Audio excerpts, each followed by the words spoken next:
34 So Club. just a quick one as well. Quick note to anyone that has an issue with people discussing suicide or anything like that, death by drugs or anything like that. Savage way to put it, I guess. This probably isn't the episode for you. Like we're not going to talk lightly about any of this. Like we're just going to give you the straight facts, and chances are we have quite a dark sense of humor. It's going to get a little bit dark. You should still listen to it, though. You should still listen to it if you're not sensitive in that manner, and that's not an issue. Like, don't come at me. It's not going to be that savage. It's probably not. It's probably not going to be that deep. Anyway, let's crack the fuck on. This says my name, so I guess I'm reading this one. Selfish, as always. Do you want to... See, I told you the date. Right, look, here we go. Robert Johnson, right? Robert Johnson, so he was born in 1911 and unfortunately passed away in 1937. And this is the deal that started the myth. So this whole thing about him having a deal with the devil at the Crossroads. So he's a Mississippi-born blues guitarist, singer-songwriter. His father left early in life. He was raised by his mother and stepfather. Same. I mean, yeah. Yeah, same to a degree. Well, my dad raised me kind of. Let's not go down that route. Let's not keep talking about my dad. So what was it? He made a deal with the devil? Yeah, so look, just quickly, he's known for his finger-picking skills on the guitar. He recorded just 29 songs, including Crossroad Blues, and Me and the Devil Blues, and Hellbound on My Trail. I thought that said train. Hellbound on My Trail. So obviously he's kind of like hinting that he's potentially had this deal with the devil, but let's go into that. So the story says that he met the devil at the Crossroads at midnight and exchanged his soul for musical talent. So the story goes that he essentially went there, and overnight he came back and he was suddenly like an absolute maestro at playing blues guitar. Wow. And this is the bedrock for the 27 Club. And so let's talk about his death. Let's do it. How did he die? So it was suspected poisoning. Okay. Oh, yeah, I remember this. So he died on August 16th. You remember this? Were you there? Did you poison him? I wasn't there. Okay. Not that old. He died August 16th, 1938 in Greenwood, Mississippi. And the cause of death was suspected poisoning. He rumoured to have been flirting with a woman at a juke joint, which I assume is like some musical tavern-esque blues Mississippi area. Yeah. Okay. Yeah. Something like that. Yeah, that would do. That would and do. the woman's jealous husband laced his drink with strychnine? Strychnine? Is it called strychnine? No. There's a poison... Fuck knows how. I'm going to spell it here. Look, ready? That's what poisoned him.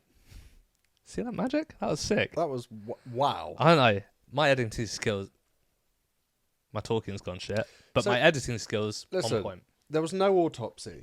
So how do they know it was the strychnine thing? The strik-nine. I'm calling it strik-nine. It looks like it's spelled that way. It's definitely not called strik-nine. That sounds like a beer that you get at bowling.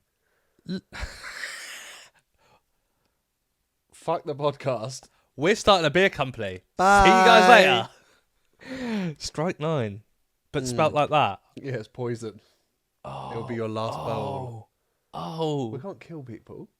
Have you found a beer online and you've just bought this idea in after? What, called strik-nine? Yeah. No, you just said it. I know, but okay. Look, let's talk about his legacy because he didn't have an autopsy performed, and he was buried in an unmarked grave, and no one can really figure out the exact location and all that shit. But he is also like a huge figure for what people look up to as their kind of what started,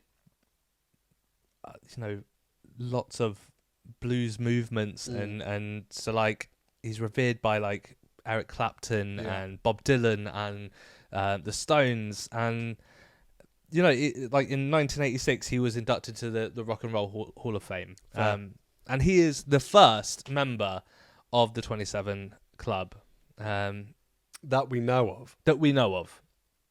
There may have been more. The thing is, it's a tricky one because it was so long ago.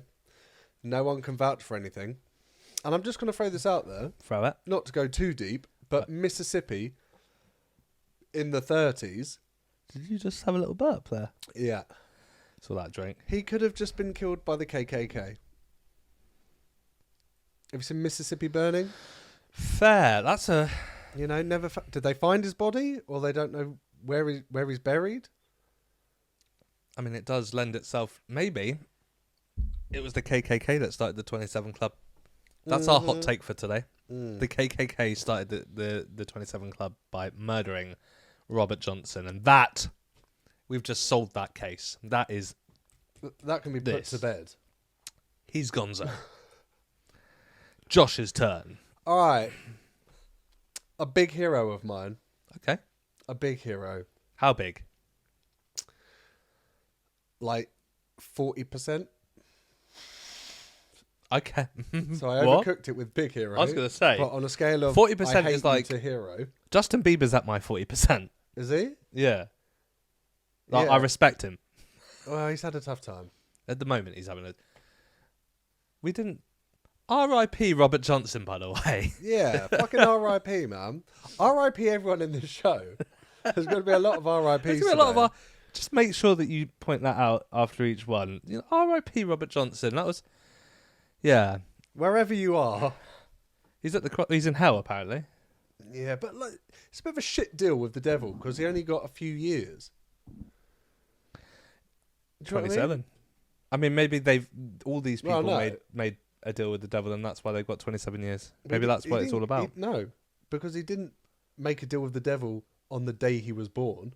No, but he was probably in his 20s. Maybe the got devil... a few fucking years. Maybe the devil just thinks, what's a good number that I can start this up? 27. All right, you get to 27, I'm fucking having your soul, sunshine. 27, what's 2 add 7? Strychnine. Oh, shit.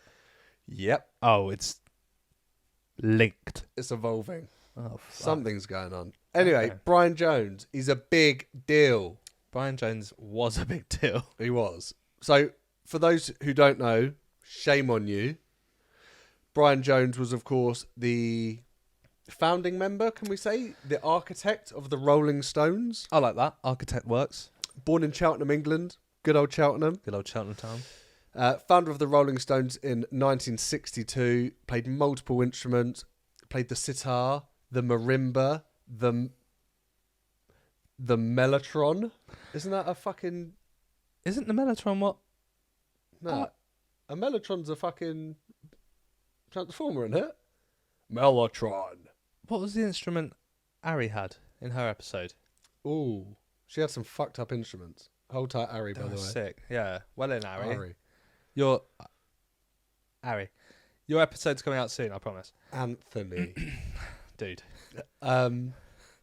He even played the Dulcimer. The Dulcimer. What is that? Do it. That was beautiful, man. I didn't know he played the Dulcimer. Yeah, so decline. On his way into the 27 Club, he got on it pretty hard. Drink, drugs, needles. Ooh. You name it. He was on it. I mean, we all know that the Rolling Stones had quite a tasty lifestyle when it came to their drug use. Yeah. As did many bands of that time. He was actually kicked out of the band or alienated in, 67, 68? Okay. Why? Do we know? I think the chaos. Really? Yeah. But Keith Richards stayed? Did Keith replace? No, he didn't. Mick and Keith forced him out. They said, look, enough's enough. Like, What was that?